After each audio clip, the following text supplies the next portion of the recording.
Hello everyone, आप सभी का एक बार फिर से स्वागत है। आज की इस वीडियो में हम बात करेंगे एक सवाल की, जो कि इग्नू में बहुत सारे स्टूडेंट्स के मन में ये होता है और ये काफ़ी हेल्प भी आपके लिए कर सकता है।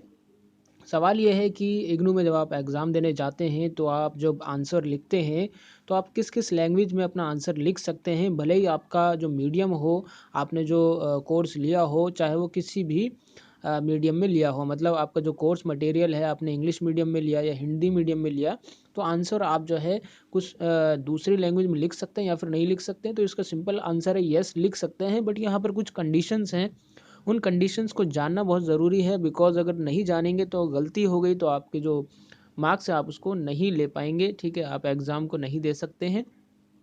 कोई कन्फ्यूज़न ना रहे तो वीडियो को पूरा ज़रूर देखें।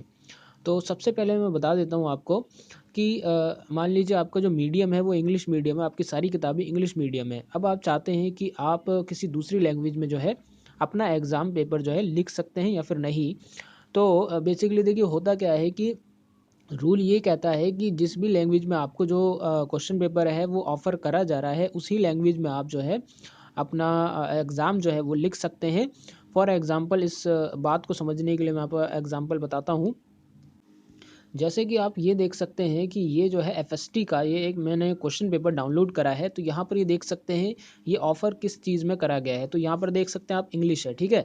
यही क्वेश्चन पेपर है और इंग्लिश में ये देखिए आप क्वेश्चन देख सकते हैं, ठीक है। और इसी क्वेश्चन पेपर में आप नीचे थोड़ा आएंगे तो पूरा इंग्लिश के बाद हिंदी में भी जो है यहाँ पर ये क्वेश्चन पेपर पूरा बताया गया है, लिखा गया है। सेम क्वेश्चन पेपर है ये, ठीक है।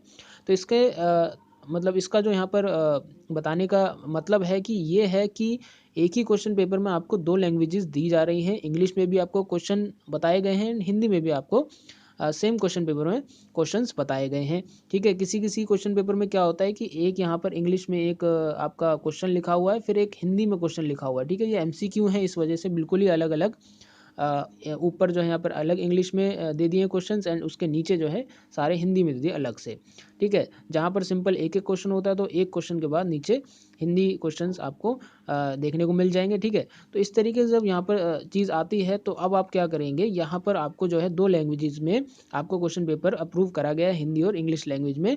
तो अगर आपका जो मीडियम है वो इंग्लिश मीडियम है और आप चाहते हैं तो हिंदी में लिखना, तो आप हिंदी में अब लिख सकते हैं। लेकिन इसमें कंडीशन ये है कि आप इसके अलावा कोई दूसरी जो यहाँ पर लैंग्वेजेज़ है उसको यूज़ नहीं कर सकते, बिकॉज़ ऑफ़र आपको यहाँ पर 2 ही चीज़ों के लिए करा गया है, 2 ही लैंग्वेजेज़ के लिए करा गया है, इंग्लिश और हिंदी। इसके अलावा ओडिया है, बांग्ला है, कन्नड़ है, आप इस लैंग्वेज में अपने आंसर शीट को नहीं लिख सकते हैं। इसके साथ में ही यहाँ पर एक और चीज़ है कि इंग्लिश का पेपर है तो आपको इंग्लिश में ही उसका आंसर लिखना पड़ेगा। मतलब लैंग्वेज वाले जो एग्ज़ाम्स होते हैं उनको लैंग्वेज में ही लिखना पड़ेगा। हिंदी का एग्ज़ाम है तो हिंदी में ही लिखना पड़ेगा, उर्दू का एग्ज़ाम है तो उर्दू में ही लिखना पड़ेगा।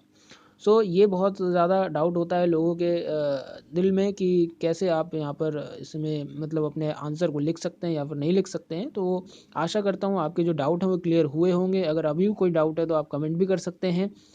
वीडियो को लाइक करना, शेयर करना ना भूलें एंड सब्सक्राइब करना तो बिल्कुल ना भूलें, बेल आइकन ज़रूर दबाएँ। मिलते हैं अगली वीडियो में, जब तक के लिए टेक केयर।